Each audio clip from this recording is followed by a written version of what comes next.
السلام علیکم ورحمۃ اللہ وبرکاتہ۔ الحمد للہ وکفا وسلام علی حبیبہ المصطفیٰ، اما بعد فاعوذ باللہ من الشیطان الرجیم، بسم اللہ الرحمن الرحیم۔ اقترب للناس حسابهم وهم فی غفلة معرضون، صدق اللہ مولانا العظیم۔ یا ایہا الناس اتقوا ربکم ان زلزلة الساعة شیء عظیم، صدق اللہ مولانا العظیم۔ ان اللہ وملائکتہ یصلون علی النبی یا ایہا الذین آمنوا صلوا علیہ وسلموا تسلیما۔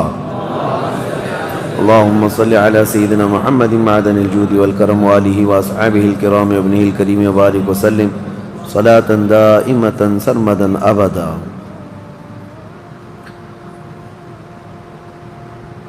قیامت کے قریب پیش آنے والے معاملات جو اللہ کریم نے قرآن میں بیان فرمائے اور اس کے حبیب نے اپنی احادیث میں بیان کیے،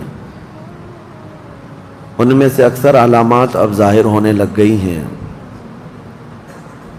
میں بڑی علامتوں کا آج ذکر کرتا ہوں۔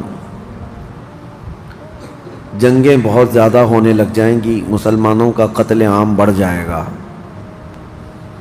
نبی پاک صلی اللہ علیہ وسلم کی احادیث کی روشنی میں حالات آپ کے سامنے رکھ رہا ہوں۔ قتل بڑھ جائے گا، جس کو حرج کہا گیا حدیث پاک میں، اور کثرت سے جنگیں ہونے لگیں گی، ہر جگہ مسلمان مغلوب ہو جائیں گے اور کفار و مشرکین غالب آنے لگیں گے۔ یہ وہی حالات ہیں جس کی طرف ہم ہانکے جا رہے ہیں۔ حد ہو گئی۔ آج میں نے جب یہ دیکھا، اندور شہر کے چھوٹے چھوٹے بچے اسکول کے تیسری یا چوتھی جماعت میں جانے والے 4 لڑکے مل کر کسی مندر کے پاس جاتے ہیں، اس میں ایک مسلمان لڑکا، باقی 3 ہندو ہیں۔ مسلمان لڑکے کو انہوں نے کپڑے کھول کر کے پیٹنا شروع کیا، مارنے لگے۔ چھوٹی سی عمر کے بچے ہیں، اور اس کے بعد اس سے کہنے لگے کہ ہمارے بھگوان کا نام لینا شروع کر دیں۔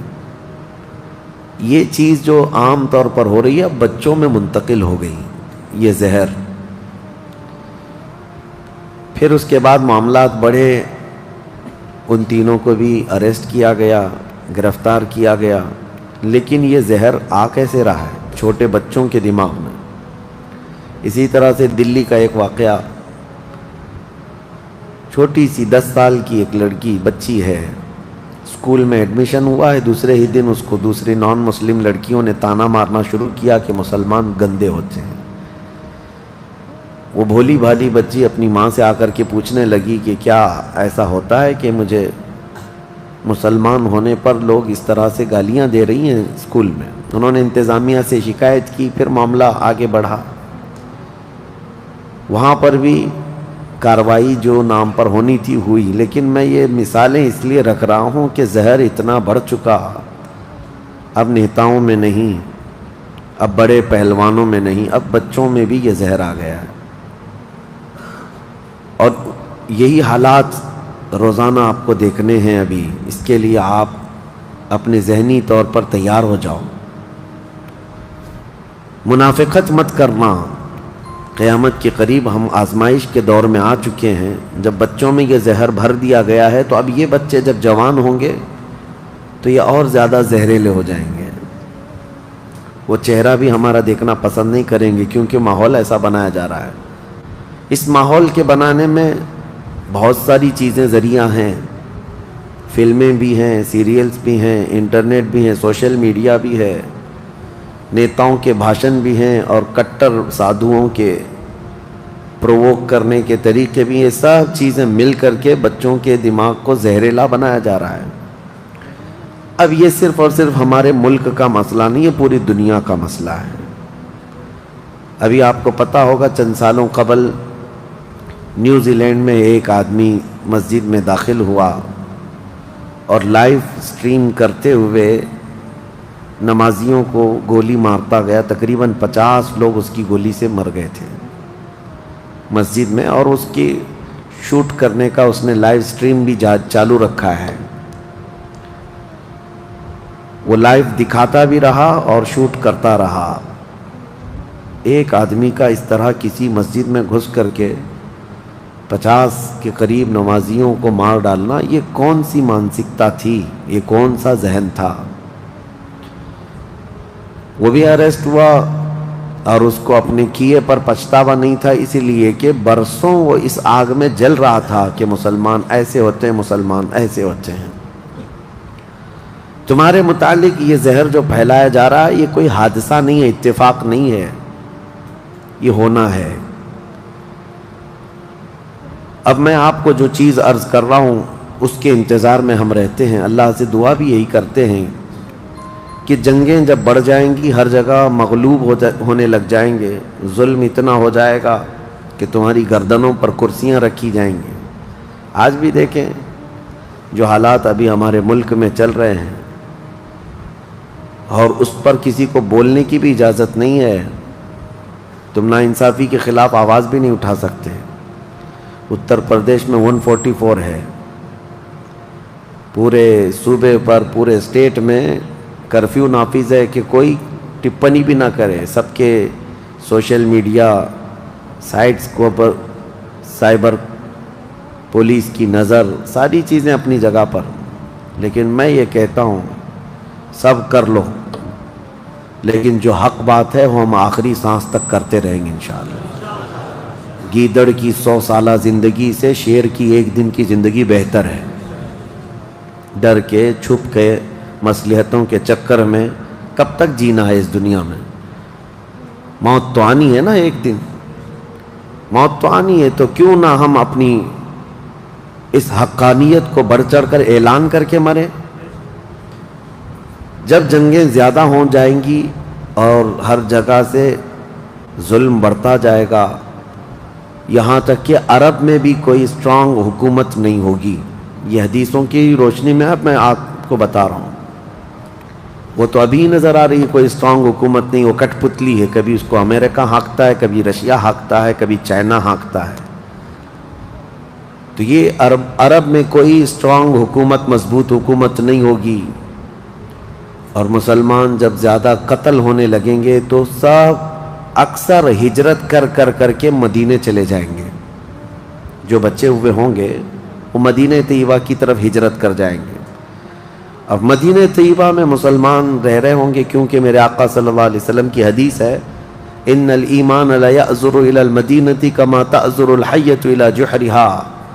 ایمان جو ہے مدینے سے نکلا ہے اور گھوم پھر کر کے پوری دنیا سے ایمان واپس مدینے میں ویسے ہی آ جائے گا جیسے سانپ اپنے سوراخ میں واپس آتا ہے. ایمان والے سب مدینے پہنچ جائیں گے.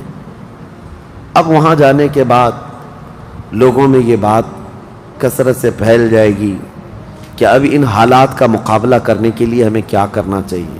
بہت مجبور ہو چکے، کوئی راستہ نظر نہیں آتا.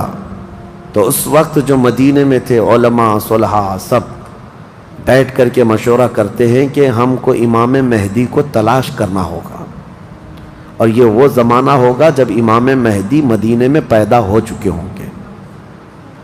یہ وہ زمانہ ہوگا جب امام مہدی مدینے میں ہوں گے. امام مہدی جن کی بشارت اللہ کے نبی صلی اللہ تعالیٰ علیہ وسلم نے اپنی حدیثوں میں عطا فرمایا، ان کا نام حضور کے نام پر ہوگا، ان کا نام محمد ہوگا، اور ان کے والد کا نام بھی حضور کے والد کے نام پر ہوگا. اور اللہ کریم کی طرف سے بھیجے جانے والے اس روئے زمین کے وہ آخری خلیفہ راشد ہوں گے. مدینہ طیبہ میں وہ ہوں گے لیکن وہ اپنے آپ کو چھپا کر کے رہ رہے ہوں گے. اب لوگ جب انہیں تلاش کرنے ہوں گے، اس دوران کئی جھوٹے مہدی بھی تیار ہوں گے، کیونکہ امام مہدی کا چیپٹر سب نے پڑھا ہے. جھوٹے مہدی دعویٰ کریں گے لیکن مار کھائیں گے، مریں گے، جیلوں میں جائیں گے. یہ جھوٹے مہدیوں کا یہی ہوتا رہے گا.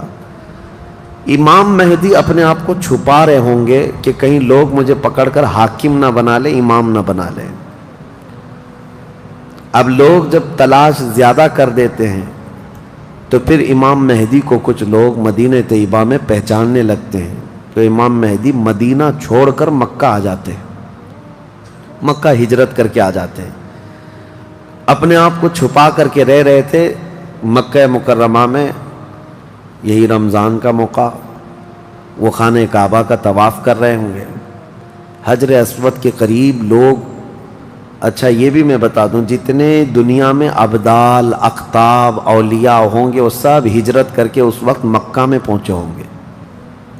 مکہ میں سارے اولیاء ہوں گے اس وقت، اور طواف کے دوران سب لوگ پہچان لیں گے امام مہدی کو اور ان کو پکڑ لیں گے، اور ان کا ہاتھ پکڑ کر سارے لوگ کہیں گے اب ہم آپ کے ہاتھ پر بیعت کرتے ہیں، آپ امام برحق ہیں اور آپ ہمارے حاکم ہو جائیں۔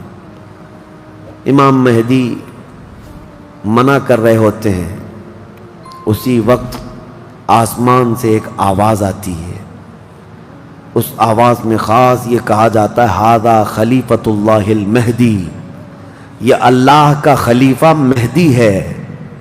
اس آواز کو سن کر سب ٹوٹ پڑتے ہیں، امام مہدی سب کو بیعت کرتے ہیں، پھر واپس یہی قافلہ لے کر مدینے پہنچتے ہیں روضہ رسول پر۔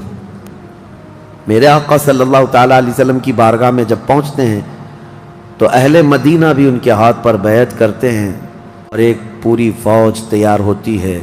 یہ انقلاب کا دور ہے، جتنی جنگیں ان کتوں نے کی تھیں، جتنا ظلم رچایا تھا پوری دنیا میں، اب ریورس ہونے کا ٹائم آ جاتا ہے۔ حضرت امام مہدی اس فوج کو لے کر ملک شام کی طرف جاتے ہیں۔ حالات ملک شام کے ایسے ہو چکے ہوں گے کہ ملک شام میں عیسائیوں کی حکومت قائم ہو چکی ہوگی، ابھی تو نہیں ہے، یا انڈائریکٹ ان سے کسی کا تعلق ہے تو یہ ہمیں پتہ نہیں، لیکن حدیث میں یہ ہے کہ عیسائیوں کی حکومت ملک شام میں قائم ہوگی، اور یہودی فتنہ مچا رہے ہوں گے ہر جگہ۔ قتل عام جو مسلمانوں کا سب سے زیادہ کرنے کی کوشش ہے وہ یہودیوں کی طرف سے ہے۔ امام مہدی مکہ مکرمہ سے نکل کر ملک شام کی طرف جائیں گے، اور مسلمانوں کی جو قلت تھی، جو چھوٹی سی جماعت تھی، یہ جب نکل کر کے وہاں آئے گی ملک شام، بہت بڑی جنگ ہوگی جس کو ملحمۃ الکبریٰ کہا گیا ہے۔ امام مہدی کی قیادت میں یہ جنگ ہوگی، سارے کفار، عیسائی، یہودی سب مقابل میں آ جائیں گے۔ ان کی تعداد جو حدیث میں بتائی گئی ہے وہ 80 جھنڈوں کے نیچے آئیں گے، اور ہر جھنڈے کے نیچے 12,000 لوگ ہوں گے۔ اور یہ مسلمانوں کی نہیں ہے، یہ کفار و مشرکین کی، تقریباً یہ 9,60,000 کی تعداد بنتی ہے کفار و مشرکین کی، 9,60,000۔ مسلمانوں کی تعداد کتنی ہوگی یہ تو نہیں پتا۔ اس کے بعد جنگ جب شروع ہوتی ہے، پہلے دن مسلمانوں کا 1/3 حصہ میدان چھوڑ کر بھاگ جاتا ہے، جو کمزور دل تھے وہ چلے جائیں گے، اور ان کے متعلق کہا گیا ہے کہ یہ ایسے لوگ ہوں گے جن کی توبہ کبھی نہ قبول ہوگی، اور روئے زمین کے سب سے بدترین لوگ ہوں گے، وہ سب سے بدترین لوگ ہوں گے جو میدان چھوڑ کر بھاگ چکے ہوں گے۔ 1/3 دوسرے دن 1/3 شہید ہو جائیں گے، قتل ہو جائیں گے۔ تیسرے دن اللہ تعالیٰ اس مومنین کی قلیل جماعت کو فتح مبین عطا فرمائے گا، اور اس کے بعد ملک شام کے سارے انتظامات امام مہدی کے ہاتھ میں ہوں گے۔ دمشق جب وہ آئیں گے، دمشق کی جامع مسجد سے امام مہدی اپنے انتظامات و انصرامات کو سنبھالیں گے، پھر وہاں سے امام مہدی اسی فوج کو لے کر قسطنطنیہ جو موجودہ استنبول ہے اس کو فتح کرنے کے لیے نکلیں گے۔ اس وقت وہ بھی عیسائیوں کے ہاتھ میں ہوگا۔ اب جب امام مہدی یہاں آئیں گے، صرف ایک ہی دن میں قسطنطنیہ یعنی استنبول فتح ہوگا، اور اس کی بھی کیفیت بتائی گئی ہے، مسلمانوں کے صرف نعرے تکبیر سے فتح ہوگا، صرف اس لیے کہ ایسی ہیبت طاری ہوگی ان کفار و مشرکین کے دلوں میں، پورا شہر فتح ہوگا۔ امام مہدی یہ شہر فتح کر کے واپس ملک شام آئیں گے، دمشق میں آئیں گے۔ اب یہ وہ وقت ہوگا جب امام مہدی مسجد سے انتظامات و انصرامات سنبھال رہے ہیں، اور کثیر جنگیں اس وقت بھی ہوں گی، لیکن ہر جنگ میں اللہ تعالیٰ امام مہدی کو فتح عطا فرمائے گا، ہر جنگ میں۔ اور یہودی دسیسہ کاری کر رہے ہوں گے، امام مہدی کو ختم کرنے، قتل کرنے کی بہت کوششیں کر رہے ہوں گے، پھر امام مہدی ان یہودیوں سے لڑتے رہیں گے۔ اس وقت اللہ کی بارگاہ میں امام مہدی بھی دعا کرتے ہیں کہ مولا ان ظالموں سے ہمیں نجات عطا فرما۔ اور یہودی بھی جگہ جگہ اس بات سے پریشان ہوں گے کہ امام مہدی نے ان کا بیڑا غرق کر رکھا ہے، جہاں جاتے ہیں مقابل میں یہ شکست کھاتے ہیں، مر جاتے ہیں، اور ان کے مقابل میں کوئی آ نہیں پا رہا ہے۔ تو پھر ایران کے ایک علاقے میں یہ یہودی کثرت سے دعا میں مشغول ہوں گے۔ یہ وہ زمانہ ہوگا جب عراق اور شام کے بیچ میں دجال ظاہر ہوگا، دجال، جس کے متعلق حدیث پاک میں تفصیلاً بہت ساری باتیں آئی ہیں۔ دجال آئے گا، وہ ایک آنکھ سے کانا ہوگا، آنکھیں دونوں ہوں گی، ایک آنکھ اس کی نظر آئے گی، اور اس کی آنکھ کے کنارے کافر لکھا ہوا ہوگا جس کو مسلمان دیکھ کر پہچان لیں گے، اور وہ بڑا بھاری بھرکم طاقتور ہوگا، اور اللہ تعالیٰ اس کو بہت سارے خارق عادات چیزیں عطا کرے گا۔ وہ ظاہر ہوگا اور سب سے پہلے یہودیوں میں آ کر کے ہی بیعت لے لے گا، یعنی اپنے آپ کو پہلے رسول بنائے گا، اور پھر سارے یہودی، حدیث پاک میں تو ہے کہ اصفہان، ایران کے 50,000 یہودی اس کی فوج میں شامل ہوں گے، ہاں، جس کو یہ مسیحا کہتے ہیں، اور اس کے انتظار میں بلیاں چڑھا رہے ہیں۔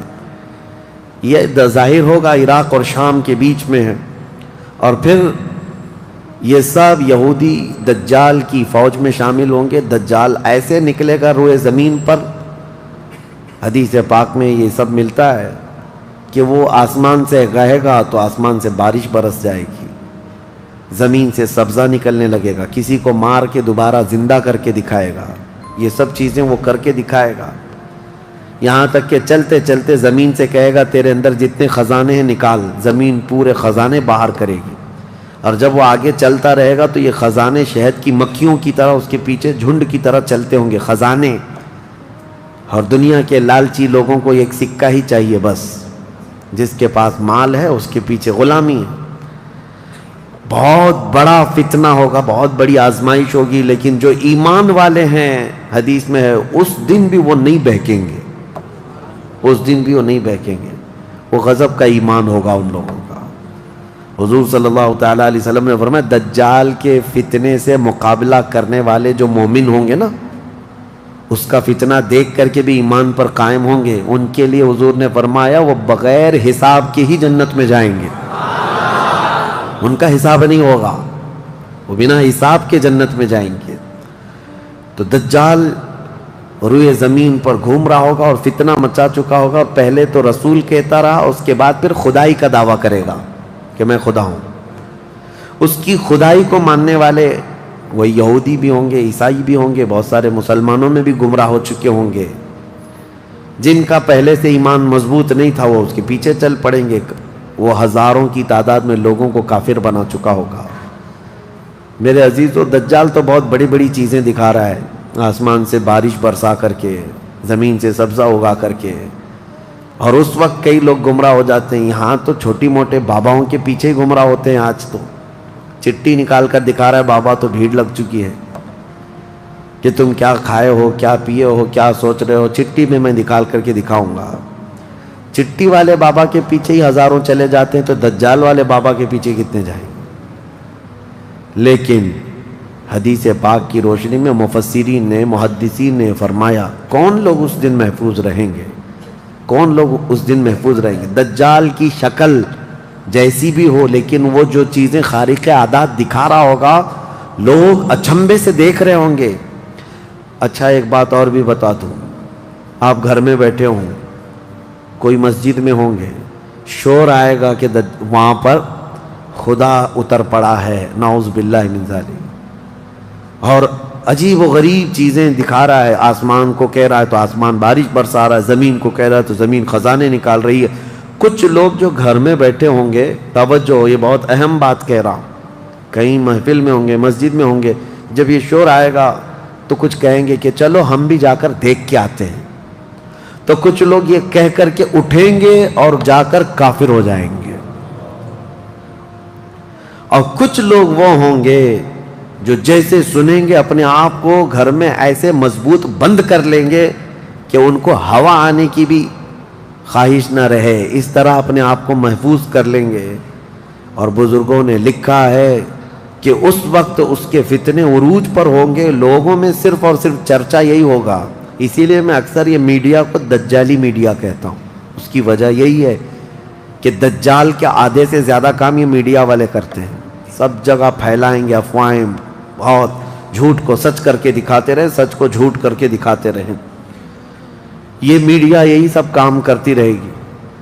اس وقت کون لوگ محفوظ رہیں گے؟ بزرگوں نے لکھا ہے دجال کے قریب بھی جائے گا کوئی بندہ، لیکن اس کو دیکھ کر نہیں گمراہ ہوگا، تو یہ کون ہوگا؟ جس کا سینہ حضور کی محبت سے بھرا ہوگا، یہ وہی ہوگا جس کے لیے اعلیٰ حضرت نے فرمایا نا، تیرے قدموں میں جو ہیں غیر کا منہ کیا دیکھیں، حضور کے قدموں میں جو پڑے ہیں وہ غیر کا منہ کیا دیکھیں، کون نظروں میں جچے دیکھ کے تلوا تیرا۔ اب یہ دجال گھومتا ہوا جب فتنہ بہت برپا کر چکا ہوگا، مکہ جائے گا، پہلے یہ یمن جائے گا، یمن میں بھی بہت فتنہ پھیلائے گا، اس کے بعد پھر مکہ آئے گا، مکہ کی سرحدوں کو اللہ تعالیٰ فرشتوں سے محفوظ کر رکھا ہوگا، فرشتے اسے داخل ہونے نہیں دیں گے، ماریں گے اور داخل نہیں ہو سکے گا۔ پھر مدینہ جائے گا، مدینہ طیبہ اپنی پوری فوج لے کر کے داخل ہونے کی، 2 شہروں کے علاوہ پوری دنیا کے ہر شہر گھومے گا، ہر شہر گھوم چکا ہوگا 2 شہروں کے علاوہ، مکہ مکرمہ، مدینہ طیبہ۔ مدینہ طیبہ کے سرحد پر آئے گا، وہاں پر بھی اللہ کے فرشتے پہرا دے رہے ہوں گے، میرے مصطفیٰ کا شہر ہے، دجال نہیں آ سکتا۔ لیکن اس کا شہرہ جب مدینے کے باہر بہت پھیل چکا ہوگا، مقام جرف ایک جگہ ہے، وہاں تک وہ پہنچ چکا ہوگا، جہاں آج بادشاہ نے ایک پیلس بنایا ہوا ہے، ان لوگوں نے ایک پیلس بنا کر رکھا ہے وادی جرف میں، وہاں تک پہنچے گا تو مدینہ طیبہ کے ایک عالم وہ جائیں گے، اس سے مناظرہ کریں گے، ڈیبیٹ کریں گے، صرف مناظرے کے کرنے کی وجہ سے اس عالم دین کو وہ قتل کر دے گا، قتل کر کے اس کے بعد پھر ان کو دوبارہ زندہ کرے گا، اور اس کے بعد کہے گا کہ دیکھا میری طاقت۔ اس عالم دین کا کہنا ہوگا اب تو مجھے تیرے دجال ہونے پر اور زیادہ یقین ہو گیا، اس لیے کہ میں نے میرے مصطفیٰ سے سنا ہے، وہ مار کر کے دوبارہ زندہ کرے گا۔ اور اس عالم کا دوسرا چیلنج یہ ہوگا کہ میں نے اپنے حبیب سے ایک اور بات سنی ہے، اب کی بار اب تو مار کر کے دکھا۔ دوسری بار حدیث پاک میں ہے دوسری مرتبہ اس عالم کو قتل کرنے کی 1000 کوشش کرے گا لیکن مار نہیں سکے گا۔ وہ عالم ربانی بیان کریں گے، اللہ کے نبی صلی اللہ علیہ وسلم کی بیان کی ہوئی علامات یہی ہیں، ایک بار قتل کر کے اٹھائے گا لیکن دوبارہ وہ مار نہیں سکے گا۔ یہ فتنہ پھیلا ہوگا دجال کا، اور یہ گھومتے پھرتے ملک شام پہنچے گا جہاں امام مہدی ہوں گے۔ امام مہدی یہودیوں سے جنگ کرتے کرتے اور دجال کے فتنوں سے فیس کرتے کرتے وہاں پر ہوں گے، ملک شام میں، دمشق میں، دعا کر رہے ہوں گے اللہ ان کے فتنوں سے بچا۔ ایک عصر کی نماز ہوگی، جب امام مہدی نماز کے لیے جا رہے ہوں گے، 2 فرشتوں کے پروں پر ہاتھ رکھتے ہوئے سیدنا عیسیٰ علیہ السلام اتر جائیں گے۔ حضرت عیسیٰ علیہ السلام اب بھی باحیات ہیں آسمانوں پر، اللہ کریم ان کو اتارے گا، وہ آئیں گے۔ حضرت امام مہدی فوراً ہی حضرت عیسیٰ علیہ السلام کو پہچان لیں گے اور آپ کا ہاتھ پکڑ کر کے وہ لائیں گے، اور امامت کے لیے جب وہ آگے بڑھائیں تو عیسیٰ علیہ السلام نماز نہیں پڑھاتے، امام مہدی سے کہتے ہیں امام آپ ہی ہوں گے، حاکم آپ ہی ہوں گے، منتظم آپ ہی ہوں گے۔ اب عیسیٰ علیہ السلام یہ بیان فرمائیں گے میں تو صرف اور صرف دجال کے قتل کے لیے آیا ہوں۔ اس کے بعد امام مہدی نماز سے فارغ ہو کر اللہ کا شکر بجا لائیں گے، پھر یہ عیسیٰ علیہ السلام کی معیت میں جیسی باہر نکلیں گے، حدیث پاک میں ہے عیسیٰ علیہ السلام کی سانس یا ان کی خوشبو جہاں تک جائے گی دجال اتنا تیز پگھلتا چلا جائے گا، قریب نہیں آ پائے گا۔ اب وہ ادھر ادھر بھاگا بھاگا پھر رہا ہوگا عیسیٰ علیہ السلام کے خوف سے۔ عیسیٰ علیہ السلام جس وقت آئیں گے وہ سنہرا دور حدیث پاک میں ہے، اب عیسیٰ علیہ السلام صلیب کو توڑ دیں گے کہ یہ عقیدہ ختم کرو، خنزیر کو ماریں گے، جزیہ ختم کریں گے، اور اس کے بعد عیسیٰ علیہ السلام اس ملعون دجال کو بھگاتے بھگاتے مقام لد پر لے جائیں گے جو آج اسرائیل میں ہے، وہاں تک لے کر جائیں گے۔ مقام لد پر عیسیٰ علیہ السلام اس کو اپنے تیر سے ماریں گے، ختم ہو چکا ہوگا۔ دجال کے جتنے ہمراہی تھے ان کو بھی عیسیٰ علیہ السلام ختم کر دیں گے۔ اب جب واپس عیسیٰ علیہ السلام دمشق پہنچیں گے، ملک شام، تو حدیث پاک میں پوری روئے زمین پر ایک بھی کافر نہیں ہوگا، جو ہوگا وہ مسلمان ہوگا۔ یہ وہ وقت ہے جس کا وعدہ اللہ نے قرآن میں فرمایا، هو الذی ارسل رسولہ بالہدی ودین الحق لیظہرہ علی الدین کلہ۔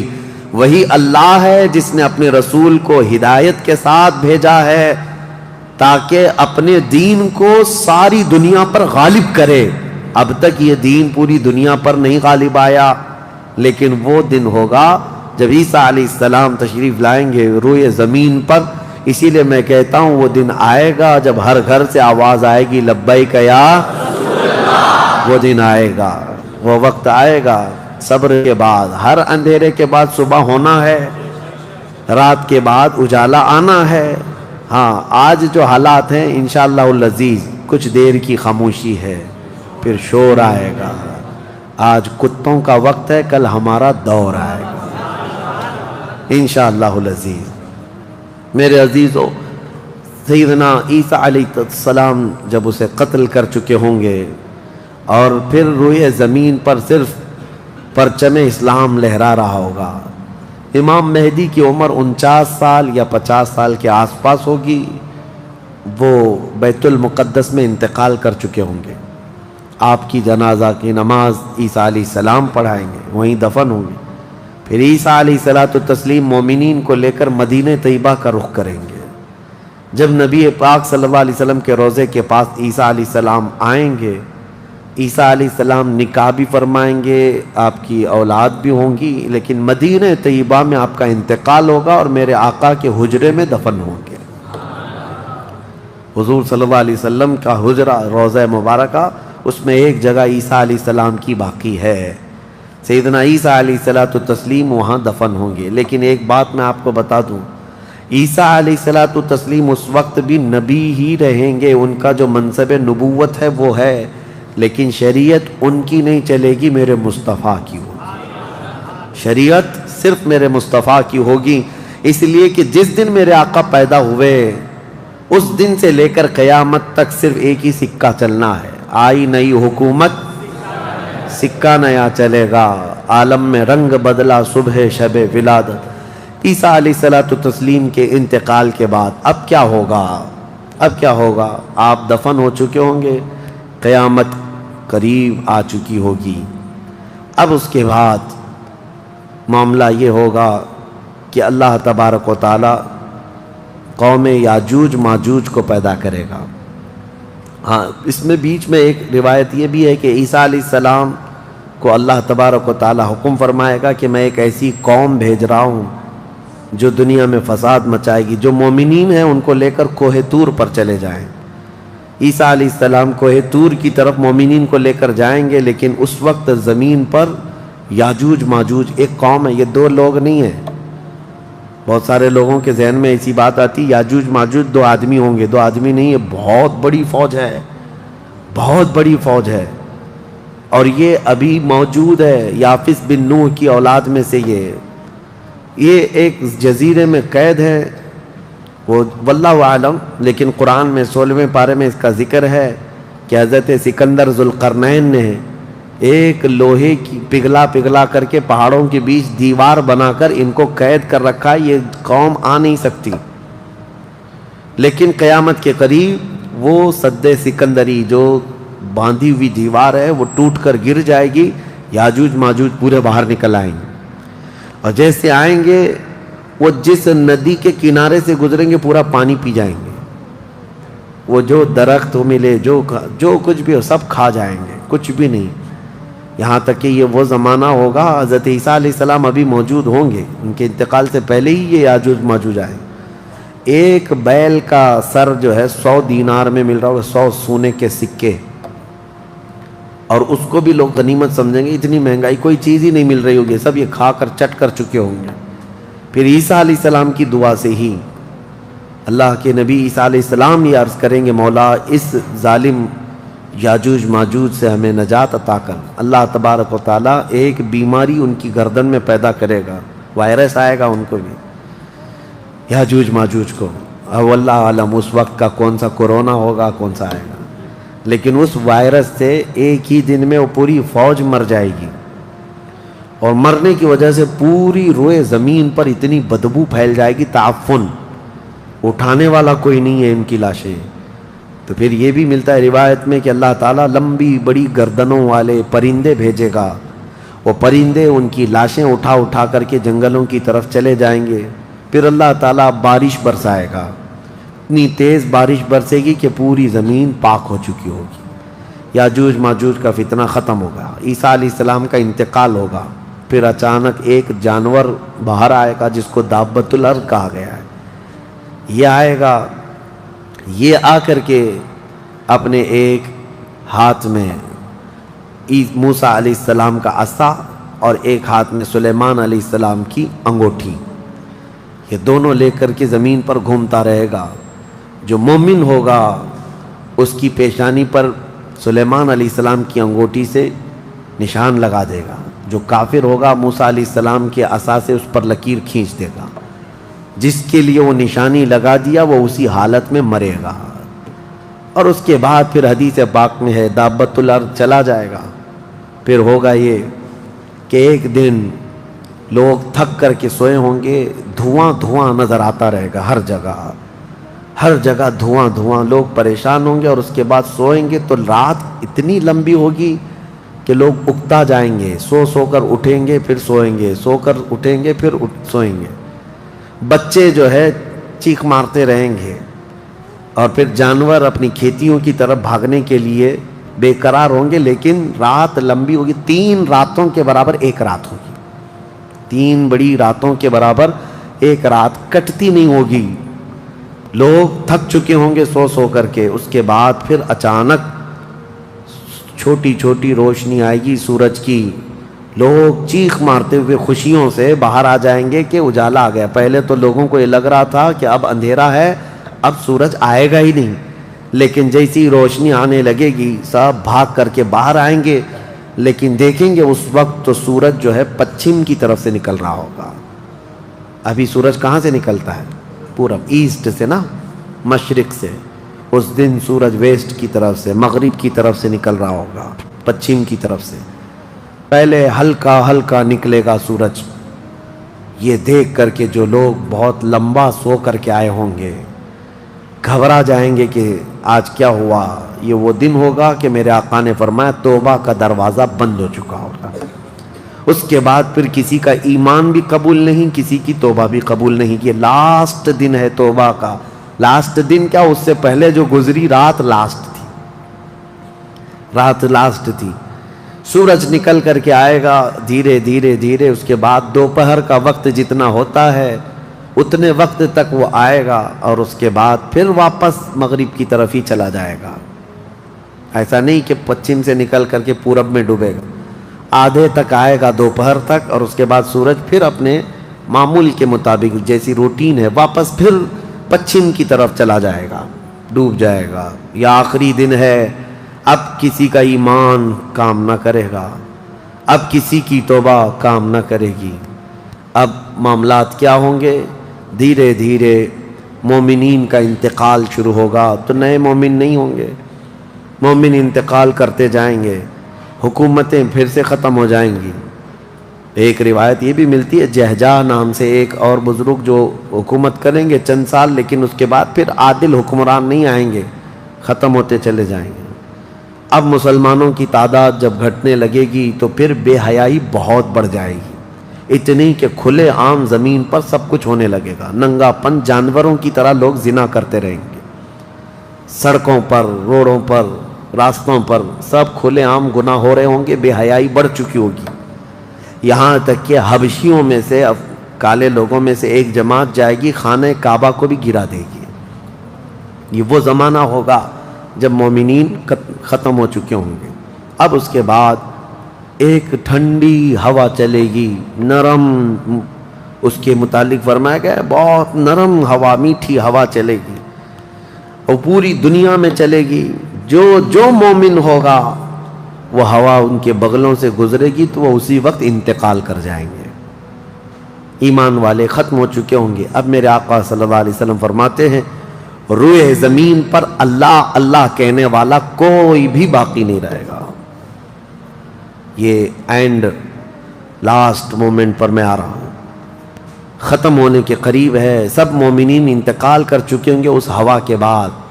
اس کے بعد چند سال زندگی گزرتی رہے گی نارمل، لوگ اپنے اپنے کاموں میں مصروف ہوں گے، پھر اچانک ایک دن حضرت اسرافیل علیہ السلام سور پھونکیں گے۔ یہ سور ایک باجے کی شکل کی چیز ہے، دھیمی دھیمی آواز اس کی بڑھتی جائے گی، اب یہ آواز اتنی تیز بڑھے گی کہ دھماکہ ہوگا پوری زمین پر، زلزلہ آ جائے گا، اتنا بڑا زلزلہ آئے گا کہ قرآن میں ہے یوم ترونہا تذہل کل مرضعۃ عما ارضعت وتضع کل ذات حمل حملہا، تم اس دن دیکھو گے حمل والی عورتوں کے پیٹ سے بچے باہر آ جائیں گے۔ ہر آدمی جو دودھ پلانے والی ماں جو ہے بچے کو لے کر بیٹھی ہوگی، اس آواز پر وہ بچے کو اٹھا کر پھینک دے گی۔ کوئی ماں اپنے بچے کو پھینکے گی؟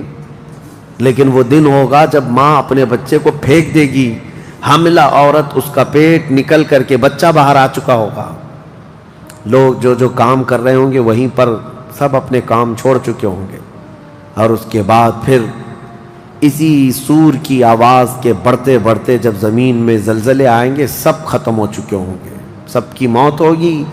پھر اللہ فرماتا ہے وَتَكُونُ الْجِبَالُ كَالْعِهْنِ الْمَنْفُوشِ، پہاڑوں کو دھنی ہوئی روئی کی طرح اڑایا جائے گا۔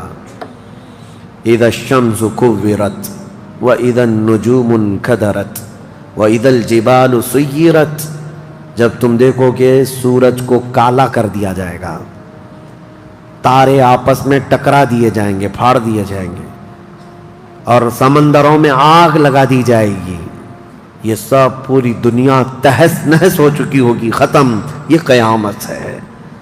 اس کے بعد پھر سارے جب فنا ہو چکے ہوں گے، اللہ تعالیٰ اسرافیل علیہ السلام کو بھی موت عطا کرے گا اور روح نکالنے والے فرشتے عزرائیل علیہ السلام کو بھی موت عطا کرے گا۔ اب کون باقی رہے گا؟ کل من علیہا فان وَيَبْقَى وَجْهُ رَبِّكَ ذُو الْجَلَالِ وَالْإِكْرَامِ، ہر شے فنا ہو چکی ہوگی، باقی رہنے والی ذات صرف تمہارے رب کی ہوگی۔ اس کے بعد مولا کریم کو جب منظور ہوگا اسرافیل علیہ السلام کو اٹھائے گا اور پھر سور پھونکنے کا حکم ہوگا، دوبارہ سور پھونکا جائے گا۔ اب وہ جو منظر ہے وہ ایک الگ دنیا ہے، وہ ایک الگ دنیا ہے، عالم آخرت ہے۔ جب سور پھونکا جائے گا تو آدم علیہ السلام سے لے کر قیامت تک جتنے انسان جنات آئے تھے سب کو اٹھایا جائے گا۔ حدیث پاک میں ہے اب وہ دوسرے سور سے، نفخہ ثانیہ سے سب سے پہلے جو اٹھے گا میرے آقا صلی اللہ علیہ وسلم اپنی قبر سے اٹھیں گے۔ حضور نے فرمایا دوسرے سور کے بعد میں اپنی قبر سے اس طرح اٹھوں گا کہ میرا ایک ہاتھ ابو بکر کے کندھے پر ہوگا، دوسرا ہاتھ عمر فاروق کے کندھے پر ہوگا۔ اس شان سے میرے آقا صلی اللہ تعالیٰ علیہ وسلم میدان قیامت میں آئیں گے، اور اس کے بعد کے جو مناظر ہیں ہر آدمی کو کھڑا کر دیا جائے گا، ہر انسان کو میدان میں کھڑا کر دیا جائے گا، اور تمہیں چاہے تم کو مٹی کھا چکی ہو، تم کسی کی غذا بن چکے ہو، تم کو جلا دیا گیا ہو، تم کو پانی میں غرق کر دیا گیا ہو، کسی بھی حالت میں ہو، اور رب قدیر فرماتا ہے جب ہم نے تم کو نطفے سے پیدا کیا پورا انسان، تو تمہارے جلا کر خاک ہو جانے کے بعد تمہاری راکھ سے بھی وہ تم کو دوبارہ زندہ اٹھائے گا۔ جب تمہیں زندہ اٹھایا جائے گا پھر یہ میدان ہوگا، یہاں پر جو کھڑا کر کے حساب کتاب کا دن ہوگا وہ 50,000 سال کے برابر کا ہوگا۔ اب یہ ایک لمبی داستان ہے میرے عزیزو، وہاں کے جو حالات ہیں۔ اس دن ایک آواز آ رہی ہوگی جس کو قرآن میں اللہ نے فرمایا لمن الملک اليوم، اللہ فرمائے گا آج کی بادشاہت کس کی ہے، آج کی بادشاہت کس کی ہے؟ پھر مولا خود فرماتا للہ الواحد القہار، ایک قہر کرنے والے خدا کی آج حکومت ہے۔ جو اکڑتے تھے، جو گھمنڈ کرتے تھے، سب کو کھڑا کیا جا چکا ہوگا، اور فرشتے پکار رہے ہوں گے این الجبارون این المتکبرون، کہاں ہیں غرور میں چلنے والے، کہاں ہیں اکڑ میں رہنے والے، سب جمع ہو جاؤ۔ سب کے گناہ ان کی پیشانیوں سے ظاہر ہو رہے ہوں گے، کسی کو داغ داغ کر کے فرشتے نشان بنا رہے ہوں گے کہ یہ چور ہے، یہ زانی ہے، یہ شرابی ہے، یہ حرام خوری کرتا رہا۔ سب کی الگ الگ نشانیاں بنائی جا رہی ہوں گی۔ اس بھرے محشر کے میدان میں ہمارے لیے کون ہے میرے عزیزو؟ ہم اسی رب ذوالجلال کو منانے کے لیے آج آئے ہیں۔ اس تصور کے ساتھ اب ہم کھڑے ہو کر اس کا ذکر کریں گے کہ مولا آج ہم تجھے منا رہے ہیں، تو ہم سب سے صلح فرما لے، کل بھری قیامت کے دن ہمیں ننگا اور ذلیل ہونے سے محفوظ فرما لے، اور قیامت کا دن ہوگا انشاءاللہ العزیز میرا رب اسی ذکر کی مجلس کی برکت سے ہماری بخشش کا اعلان فرمائے گا۔ وہ دن کتنا خوبصورت ہوگا، ذرا تصور کرو کہ اس ذکر کی مجلس کو اللہ تعالیٰ ذریعہ بنائے، اور قیامت کے دن جب سب کھڑے ہوں گے لاکھوں کی تعداد میں، اور تمہارا نام پکارا جا رہا ہوگا فلاں کا بیٹا فلاں کہاں ہے، تم گردن اونچی کر کے دیکھ رہے ہوں گے کیا ہے میرے حساب میں، کیا ہے میرے پلے میں، تو فرشتے کہیں گے اللہ کی طرف سے حکم آیا ہے، تیرے لیے جنت ہے، تیرے لیے جنت ہے۔ کھڑے ہو جائیں اور ذکر کے لیے تیاری کریں۔ وآخر دعوانا ان الحمد للہ رب العالمین۔